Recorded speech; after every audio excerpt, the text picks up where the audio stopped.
మా అబ్బాయి మాట వినడం లేదండి, మా అబ్బాయి మాట వినలేదు. చెప్పిన మాట వినని వాడినే కొడుకు అంటారమ్మా, నిర్వచనం అది. చెప్పిన మాట విన్నట్టు నటించేదాన్ని కూతురు అంటారమ్మా, పెద్ద తేడా లేదు. వాడు మగాడు కాబట్టి నేను విన్నాను నేరుగా చెప్పేస్తాడు. ఆడపిల్ల కదా కొంచెం మొహమాటం, okay daddy, okay daddy, as you like it, okay daddy అని బయటికి వెళ్ళి చుట్టూ పీకే డాడీ.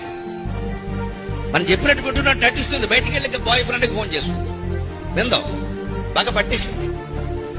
బతుకు బస్ స్టాండ్ అయిపోతుంది, జాగ్రత్త అని చెప్పాలి. మళ్ళీ ఇంటికి రానివ్వనని చెప్పాలి.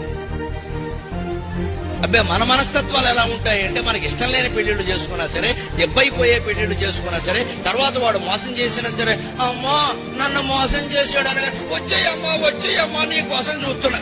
ఒకరే పెట్టాలమ్మా, ఖచ్చితంగా ఒకరే పెట్టాలి. మేము చెప్పినా వినకుండా వెళ్ళిపోయావు కదా, మీరు నిశ్చితార్థం చేసినా వెళ్ళిపోయావు కదా, మా పరువు తీసేసావు కదా, మా ఇంటికి ఎలా వస్తావమ్మా? కాసేపు బస్ స్టాండ్ లో ఉండి కొంగు చాపి అడుక్కో అమ్మా, 3 రోజులు నీకు జీవితం అంటే ఏమిటో తెలుస్తుందని చెప్పాలి.